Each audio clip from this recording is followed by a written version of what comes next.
నమస్కారం క్యూకే వార్తలకు స్వాగతం. ముందుగా వార్తల్లోని ముఖ్యాంశాలు. విధి నిర్వహణలో మృతి చెందిన కుటుంబాలకు బీమా చెక్కులు అందజేత.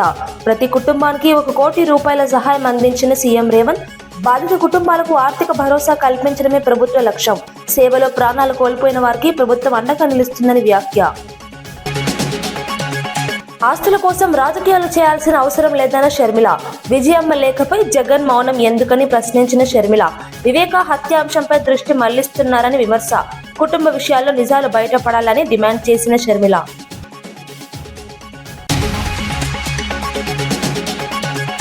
ప్రతి నియోజకవర్గంలో ఇంటిగ్రేటెడ్ స్కూల్స్ ఏర్పాటు దయాకర్. 5,000 కోట్లతో విద్యారంగంలో భారీ ప్రణాళిక ప్రకటించిన దయాకర్. అందరికీ నాణ్యమైన విద్య అందించడమే ప్రభుత్వ లక్ష్యమని స్పష్టం. సంక్షేమంతో పాటు విద్యాభివృద్ధికి ప్రభుత్వం కట్టుబడి ఉందని వ్యాఖ్య. జగన్ కుటుంబ వ్యాఖ్యలపై స్పందించిన గుడివాడ ఎమ్మెల్యే రాము. కొడాలి నాని వ్యాఖ్యలను ఖండించిన వెనిగండ్ల రాము. కుటుంబ సభ్యులే ప్రశ్నిస్తున్నారని వైసీపీపై వ్యాఖ్యలు. ప్రజల నుంచి దూరమైన నేతలు ఇప్పుడు మాట్లాడడం సరికాదని విమర్శ. శ్రీరామనవమి శోభాయాత్రపై భద్రతా ఏర్పాట్లపై సిపి సమీక్ష. హైదరాబాద్ లో కట్టుదిట్టమైన బందోబస్తు ఏర్పాటు చేస్తున్నామని స్పష్టం. అవాంఛనీయ ఘటనలు జరగకుండా ముందస్తు చర్యలు తీసుకుంటామని హామీ.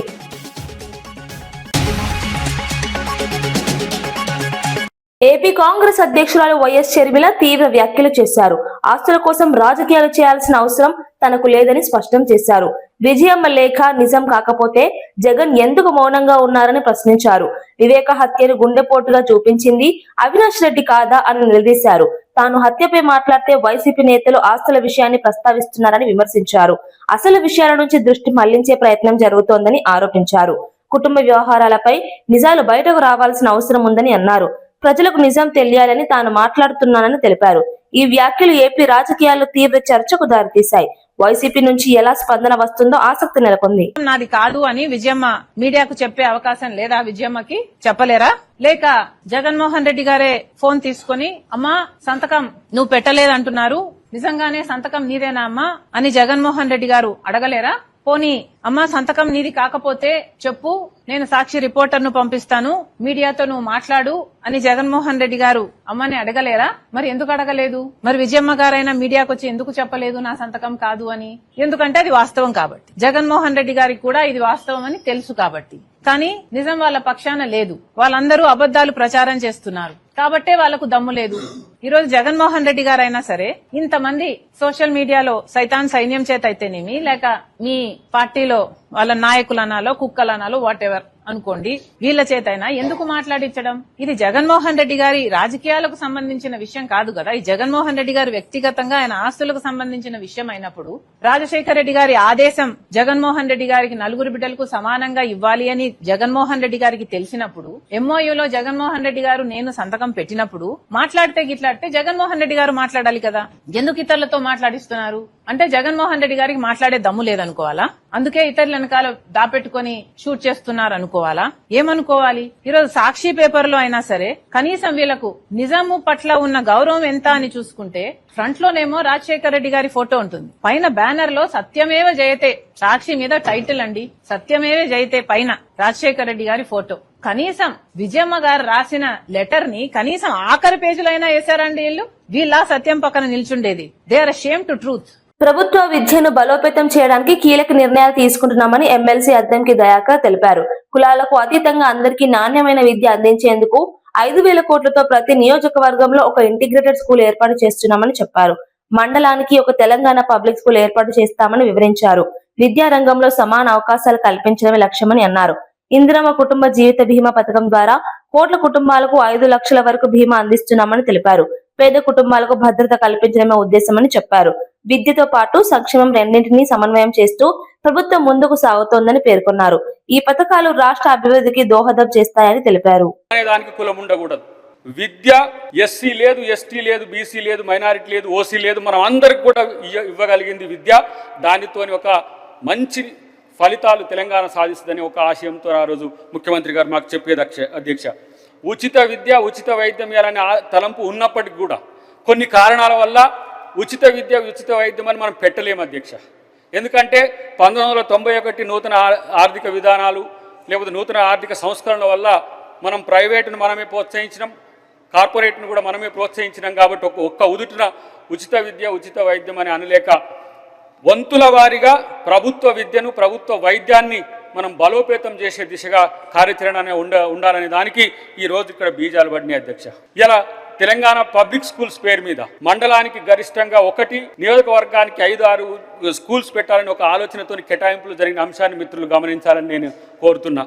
వైద్యానికి సంబంధించి అంశం చెప్పే ముందు అధ్యక్ష, ఈ రాష్ట్రంలో 1,15,00,000 కుటుంబాలకు ఉచిత బీమా 5 లక్షల వరకు ఎవరికైనా సరే, దానికి ఏం పేద లేదు, ఉన్నతి లేదు, ఎవరికి లేదా, ప్రతి ఒక్క కుటుంబానికి ఈరోజు జీవిత బీమా కల్పించే ప్రయత్నం ఇలా ఇందిరమ్మ కుటుంబ జీవిత బీమా అని చెప్పి ప్రకటించిన అధ్యక్ష. ఇది ఏ పార్టీకి గతంలో వాళ్ళు కాక అవును మేము మా పార్టీతో ఉంటేనే మేము పథకాలు ఇస్తామన్నట్టుగా కాదు అధ్యక్ష. ఈరోజు మేము డబుల్ బెడ్రూమ్ ఇల్లు కూడా మిత్రుడు చెప్పిండు అధ్యక్ష. ఈరోజు ఏ లెవెల్లో ఉన్న వాటికి ఎంత పేమెంట్స్ చేయాలనే విషయంలో వారికి తెలియంది కాదు.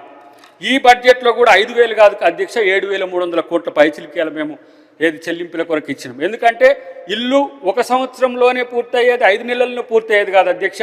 బునియాది లెవెల్లో కొంత, లెంటల్ లెవెల్లో కొంత, స్లాబ్ లెవెల్లో కొంత, L1, L2, L3గా మనం డిఫైన్ చేసినాం అధ్యక్ష. దాంట్లో ఇప్పుడు మనం చెల్లింపులు 5,500 కోట్ల పైచిలికి ఇప్పుడు చెల్లించిన పరిస్థితి అధ్యక్ష. కాబట్టి కులగణనలో ఓబీసీలకు ప్రత్యేక కాలం లేకపోవడంపై మాజీ మంత్రి శ్రీనివాస్ గౌడ్ కేంద్రాన్ని విమర్శించారు.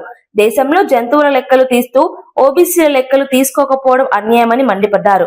33 కాలమ్స్ లో బీసీల ప్రస్తావన లేకపోవడం ఆశ్చర్యకరమని అన్నారు. మెజారిటీ వర్గాలైన ఓబీసీలకు సరైన గుర్తింపు ఇవ్వాలని డిమాండ్ చేశారు. 42% రిజర్వేషన్లు ఇవ్వాలని స్పష్టం చేశారు.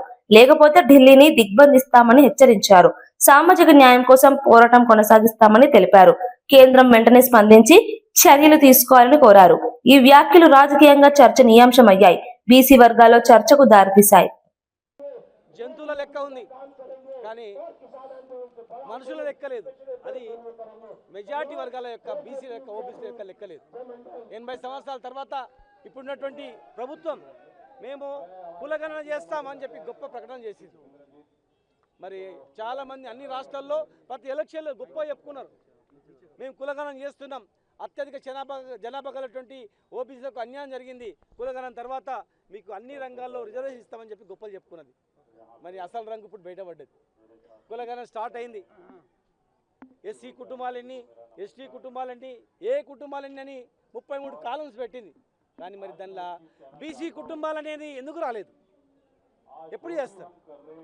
మీకు ₹1 ఖర్చు కాదు అదనంగా. మీకు నిజంగా చిత్తశుద్ధి ఉంటే ఖచ్చితంగా కూడా 34వ కాలంలో ఓబీసీల కుటుంబాలు వాళ్ళ ఎన్ని హౌస్ హోల్డ్స్ ఉన్నాయి అని లెక్క పెట్టా. కానీ మీకు ఆ ఉద్దేశం లేదు. కేవలం అధికారం రావడానికి మాత్రమే వీళ్ళు కావాలా, వీళ్ళని ఉపయోగించుకోవాలని చెప్పి ఇలా మోసం చేస్తూ మోసపూరితమైనటువంటి ఆలోచన ఉన్నందుకే మీరు ఆ కాలం పెట్టలేదు. మేము డిమాండ్ చేస్తూ ఉన్నాం. ప్రధానమంత్రి ఓబీసీ కదా, ప్రధానమంత్రి అంటే ఓబీసీ ప్రధానమంత్రి ఎవరి చేతులు ఉన్నాడు? కనీసం ఒక మంత్రిత్వ శాఖ లేదు, బడ్జెట్ లేదు, ఎక్కడ ఏం లేదు, అన్నిట్లో అన్యాయమే. కనుక ఖచ్చితంగా ఇచ్చిన మాట ప్రకారం ఈ ప్రభుత్వం వెంటనే మార్చాలి. కులగణనలో ఓబీసీల కుటుంబాల సంఖ్యను చేర్చాలి.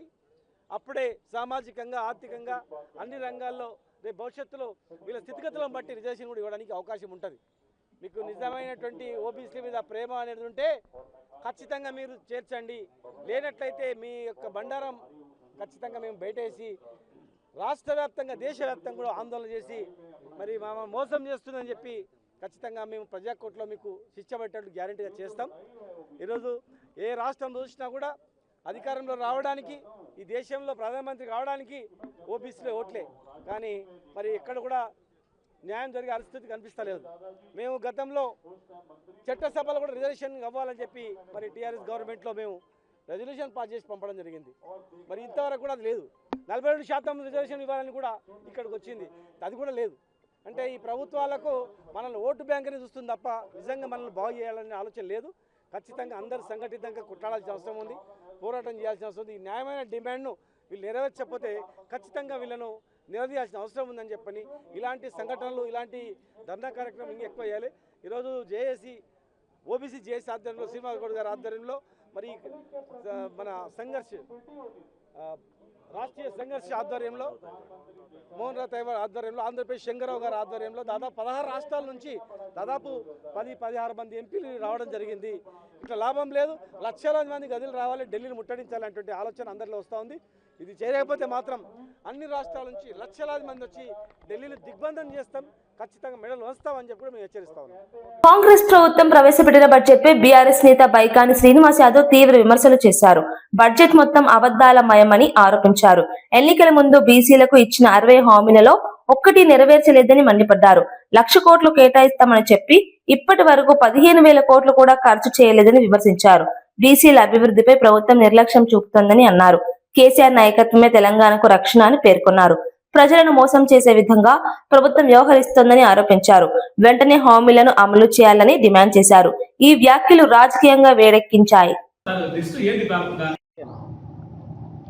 రేవంత్ రెడ్డి ప్రభుత్వము మొన్న ప్రవేశపెట్టినటువంటి 3వ బడ్జెట్ అంతా ఉత్తుత్తి బడ్జెట్, గ్యాస్, దాంట్లో ఏమాత్రము నిజాలు కానీ ఏవి కూడా అన్ని అబద్ధాలే, ఏవి కూడా నిజాలు లేవు.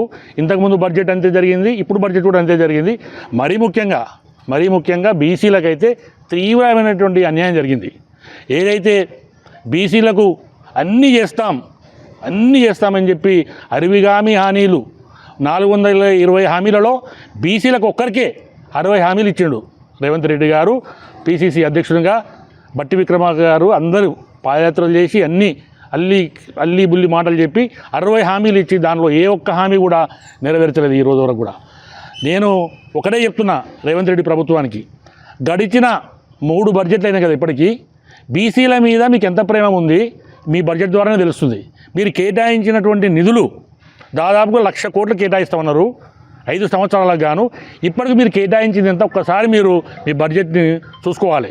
కేటాయించింది ఒక ఎత్తు, దానిలో ఖర్చు పెట్టింది చీమైన. శ్రీరామనవమి వేడుకల నేపథ్యంలో హైదరాబాద్ లో భద్రతా ఏర్పాట్లపై సిపి సజ్జనార్ సమీక్ష నిర్వహించారు. ఈ నెల 27న జరిగే శోభయాత్రకు పకడ్బందీ ఏర్పాట్లు చేస్తున్నామని తెలిపారు. జిహెచ్ఎంసీ కమిషనర్ ట్రాఫిక్ అధికారులతో కలిసి బందోబస్తు చర్యలను పరిశీలించారు. అవాంఛనీయ ఘటనలు జరగకుండా ముందస్తు జాగ్రత్తలు తీసుకుంటున్నామని చెప్పారు. ఆర్గనైజర్లు పోలీసులకు సహకరించాలని విజ్ఞప్తి చేశారు.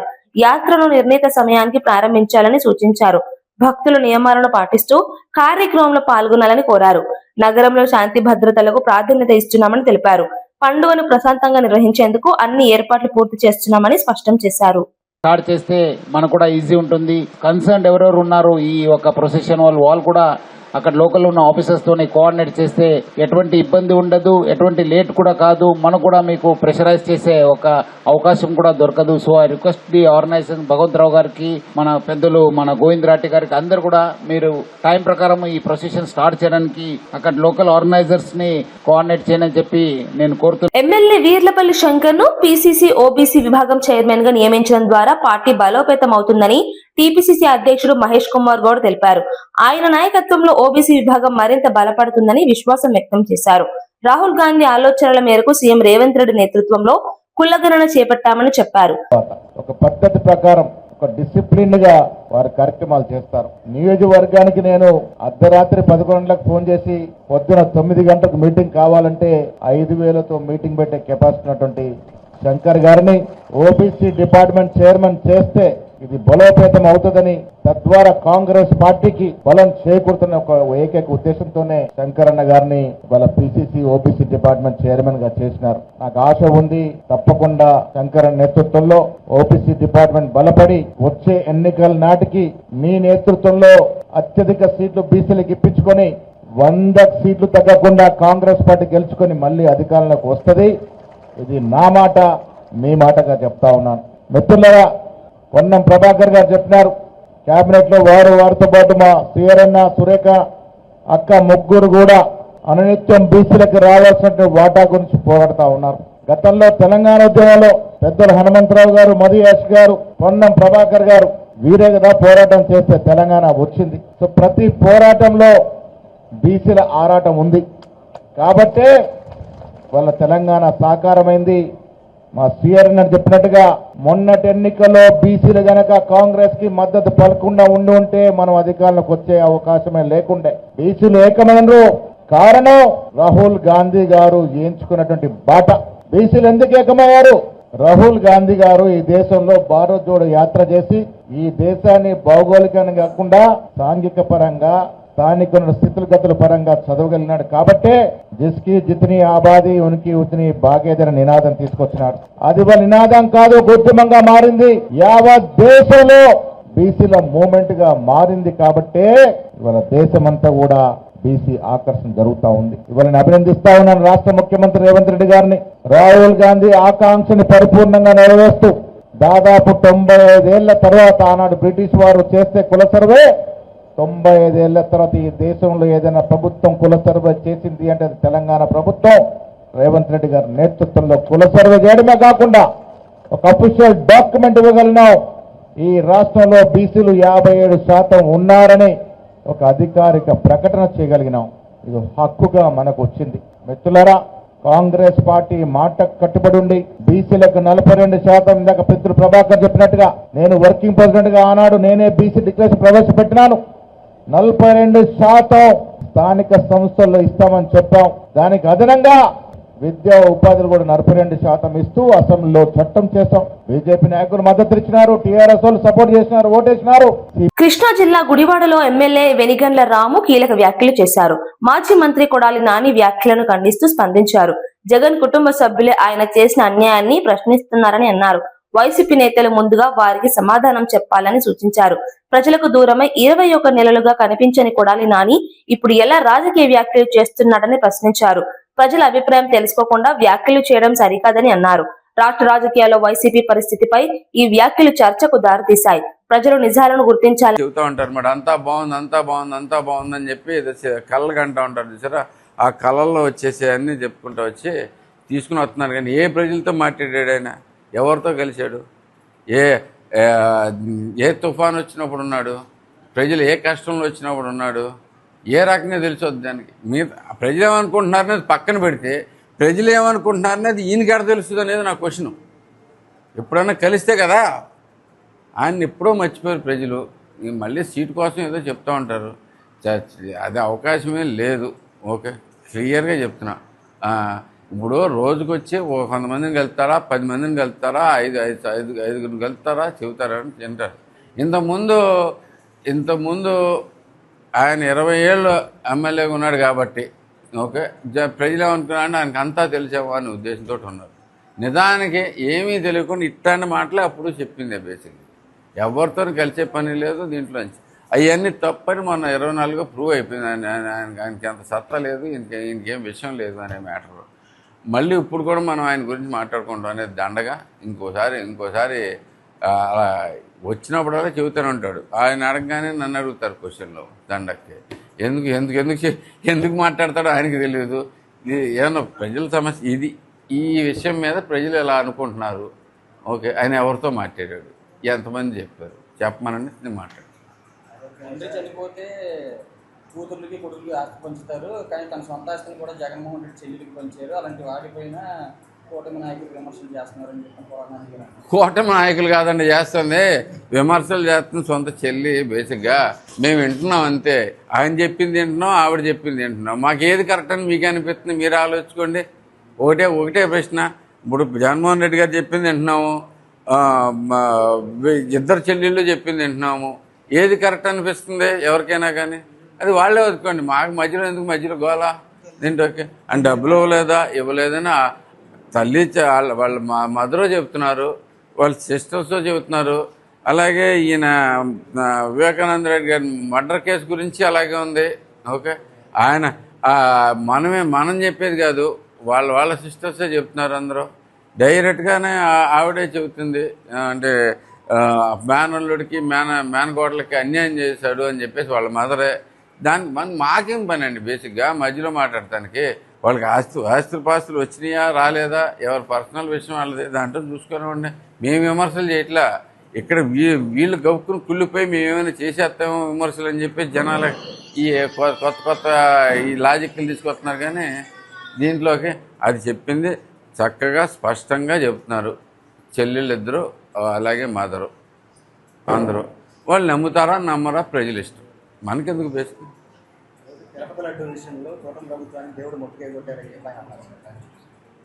ఏ రకంగా మొట్టకాయ కొట్టారు? ఏ రకంగా ముట్టికే కొట్టారు దీంట్లోకి? ఇది Tirupati laddu very clearly proven case దాంట్లో.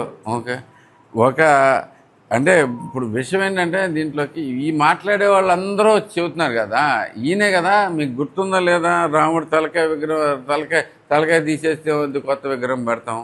ఓకే, ఆంజనేయులు చెయ్యిరిగిపోతే ఏమొద్దన్నాడు. ఆయన మాట్లాడే దాంట్లో ఏంటంటే క్రెడిబిలిటీ? మళ్ళీ తిరుపతి దీంట్లోకి చెప్తారు. ఇప్పుడు దండలు వేసుకుని దీంట్లో చేసుకొస్తాం, దీంట్లో ఇంపార్టెంట్ లేదు బేసిక్గా. మనం కూడా ఏంటంటే ఇప్పుడు విషయం ఏమొద్దంటే, ఇప్పుడు ఆయన చెప్పాడు, మీరు అడిగారు, నేను చెప్పాల్సి వస్తుంది. లేకపోతే ఎవడు పడుచుకునే వాళ్ళు గారు, ప్రజలందరికీ కూడా తెలుసు. ఇవన్నీ మర్చిపోతారా? ఎవరు మర్చిపోయింటారు? అంటే సాక్షాత్తు దేవుడు తల తెగితేనే ఏమీ లేదనేవాడు బేసికల్ నేను భక్తుణ్ణి అంటే నేను ఏం చెబుతారు బేసిక్గా? అది దాంట్లో మనకి అది. విద్యుత్ శాఖలో విధి నిర్వహణలో మరణించిన ఉద్యోగుల కుటుంబాలకు సీఎం రేవంత్ రెడ్డి ఆర్థిక సహాయం అందించారు. ప్రతి కుటుంబానికి 1 కోటి రూపాయల ప్రమాద బీమా చెక్కులను అందజేశారు. బాధిత కుటుంబాలకు ఆర్థిక భరోసా కల్పించడమే ప్రభుత్వ లక్ష్యమని తెలిపారు. ఈ పథకం ద్వారా ఉద్యోగుల కుటుంబాలకు భద్రత లభిస్తుందని పేర్కొన్నారు. సేవలో ప్రాణాలు కోల్పోయిన వారిని ప్రభుత్వం గుర్తిస్తోందని చెప్పారు. వారి కుటుంబాలకు అండగా నిలవడం బాధ్యతగా భావిస్తున్నామని తెలిపారు. ఈ చర్చతో బాధిత కుటుంబాలకు కొంత ఊరట కలిగిందని అన్నారు. సంక్షేమ భద్రతకు ప్రభుత్వం ప్రాధాన్యత ఇస్తుందని స్పష్టం చేశారు.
సికింద్రాబాద్ రైల్వే స్టేషన్ లో డ్రగ్స్ రవాణాపై పోలీసులు దాడులు నిర్వహించారు. జీఆర్పీ, ఈగల్, ఆర్పీఎఫ్ సంయుక్తంగా తనిఖీలు చేపట్టి 2 నిందితులను అరెస్ట్ చేశారు. ఒడిశా నుంచి ఢిల్లీకి గంజాయి తరలిస్తున్నట్టు గుర్తించారు. వారి వద్ద నుంచి 10 కిలోల గంజాయి, 2 మొబైల్ ఫోన్లు స్వాధీనం చేసుకున్నారు. గంజాయిని తక్కువ ధరకు కొనుగోలు చేసి అధిక ధరలకు విక్రయించాలనే యోచనతో తరలిస్తున్నట్టు విచారణలో వెల్లడైంది. సికింద్రాబాద్ లో రైలు మార్పిడి కోసం వేచి ఉన్న సమయంలో పోలీసులు పట్టుకున్నారు. నిందితులను అదుపులోకి తీసుకుని కేసు నమోదు చేశారు. డ్రగ్స్ రవాణాపై పోలీసులు కట్టుదిట్టమైన చర్యలు తీసుకుంటున్నారు.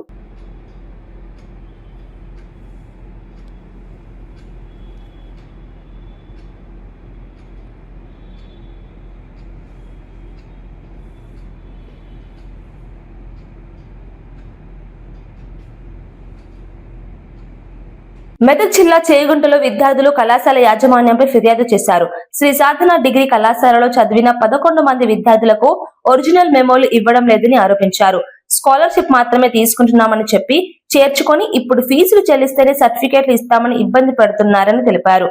డిగ్రీ పూర్తి అయి ఏడాదైనా మెమోలు ఇవ్వకపోవడంతో ఉన్నత చదువులు, ఉద్యోగ అవకాశాలు కోల్పోతున్నామని ఆవేదన వ్యక్తం చేశారు. పలుమార్లు అడిగిన యాజమాన్యం స్పందించడం లేదని అన్నారు. అధికారులు జోక్యం చేసుకుని తమకు న్యాయం చేయాలని డిమాండ్ చేశారు. ఈ ఘటనపై చర్యలు తీసుకోవాలని కోరుతున్నారు. మాకు కానీ ఎలాంటి న్యాయం లేదు. మరి న్యాయం జరిపించాలని, న్యాయం కావాలని మేము కోరుకుంటున్నాం. ఏం కాలేజ్ లేదా? తీసేసిండు. వేరే కాలేజీకి సర్టిఫికెట్లు వేరే కాలేజీకి ఇచ్చిండు. పంపించేసి వాళ్ళు ఏమంటారు అంటే, మీరు పైసలు వాళ్ళు ఏమంటారు అంటే ఇన్ఛార్జ్ మీరు డబ్బులు కట్టేసి 30,000 రూపీస్ మీరు డబ్బులు కట్టేసి మీ సర్టిఫికెట్లు మీరు తీసుకొని. ఏ కాలేజ్ పంపించారు? నారాయణ మెమోరియల్ చేగుంట నర్సింగ్ చేగుంటకి అక్కడ ఎంత కట్టాలి? 1000 ఇవ్వాలని వాళ్ళు డిమాండ్ చేస్తున్నారు మా దగ్గర. ప్రతి ఒక్క విద్యార్థి దగ్గర ఎంత వీళ్ళు ఎన్నో తరగతి? ప్రతి ఒక్క వీళ్ళు డిగ్రీ కంప్లీట్ అయిపోయింది. అయితే వీళ్ళు గౌట్ కాలేజీలు చేసారు 10th నుంచి ఇంటర్ వరకు గౌట్ కాలేజు, తర్వాత డిగ్రీ 3 సంవత్సరాలు పూర్తి చేసిరు వాళ్ళు. అవి సర్టిఫికెట్లు మా దగ్గర లేవని చెప్తున్నారు ఇన్ఛార్జ్ మేడం. మళ్ళీ నారాయణ ఇక్కడ నార్సింగ్లో నారాయణ కాలేజీలోకి మేము అక్కడ పంపించినామని చెప్పి వాళ్ళు మాట్లాడితే అక్కడ పోతే మాకు రెస్పాన్స్ అక్కడ లేదు, ఇక్కడ లేదు. ఎంతమంది టోటల్ విద్యార్థులు? టోటల్ 21, 22 దాకా. నెల్లూరు జిల్లా ఉదయగిరిలో మండల ప్రజా పరిషత్ నూతన కార్యాలయాన్ని ప్రారంభించారు. MLA Kakarla Suresh, ZP chairperson Anam Arunamma కలిసి ఈ భవనాన్ని ప్రారంభించారు.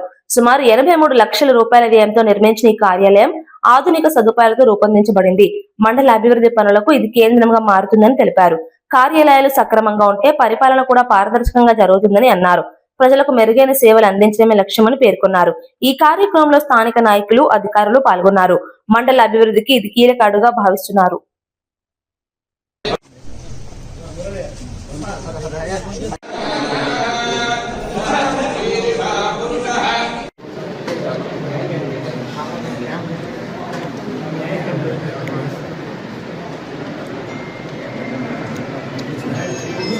ఫోన్ చేయటము పెడతాం కదా.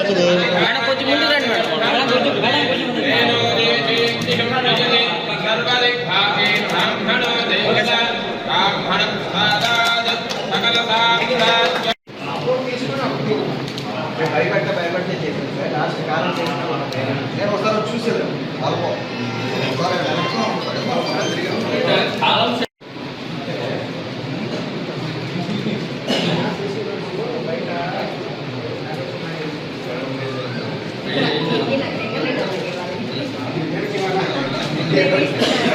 కార్యక్రమానికి విచ్చేసిన గౌరవ శాసనసభ్యులు శ్రీ కాకర్ల సురేష్ గారికి, మండల ప్రజా పరిషత్ అధ్యక్షులు శ్రీమతి మూలే పద్మజ వినయ్ రెడ్డి గారికి, ఉదయగిరి జెడ్పీటీసీ సభ్యులు శ్రీ మోడి రామాంజనేయులు గారికి, ఉదయగిరి మండల ప్రజా పరిషత్ అధ్యక్షులు వారి కోరిన మేరకు నేను 2025 జనవరి మాసంలో ఈ కార్యాలయంకు సందర్శించడం జరిగింది. ఆ సమయంలో అధ్యక్షుల వారు కార్యాలయం శిథిలావస్థలో ఉంది మరియు మనం నిర్మించుటకు మండల ప్రజా పరిషత్ 15వ ఆర్థిక సంఘం నిధులతో పాటు జిల్లా పరిషత్ నుండి నిధులు మంజూరు చేయవలసిందిగా కోరాను. 2025 మాసంలో ఈ కార్యాలయం భవనం కొరకు జిల్లా ప్రజా పరిషత్ 15వ ఆర్థిక సంఘం నిధుల నుంచి 36.20 లక్షలు మంజూరు చేసి తగిన నిర్మాణం పూర్తి చేయవలసిందిగా సూచించడమైనది. అందుకు తగ్గట్లుగా వార్తలు ముగించే ముందు ముఖ్యాంశాలు మరోసారి. విధి నిర్వహణలో మృతి చెందిన కుటుంబాలకు బీమా చెక్కులు అందజేత. ప్రతి కుటుంబానికి 1 కోటి రూపాయల సహాయం అందించిన సీఎం రేవంత్. బాధిత కుటుంబాలకు ఆర్థిక భరోసా కల్పించడమే ప్రభుత్వ లక్ష్యం. సేవలో ప్రాణాలు కోల్పోయిన వారికి ప్రభుత్వం అండగా నిలుస్తుందని వ్యాఖ్య. ఆస్తుల కోసం రాజకీయాలు చేయాల్సిన అవసరం లేదన్న షర్మిల. విజయమ్మ లేఖపై జగన్ మౌనం ఎందుకని ప్రశ్నించిన షర్మిల. వివేక హత్యాంశంపై దృష్టి మళ్లిస్తున్నారని విమర్శ. కుటుంబ విషయాల్లో నిజాలు బయటపడాలని డిమాండ్ చేసిన షర్మిల.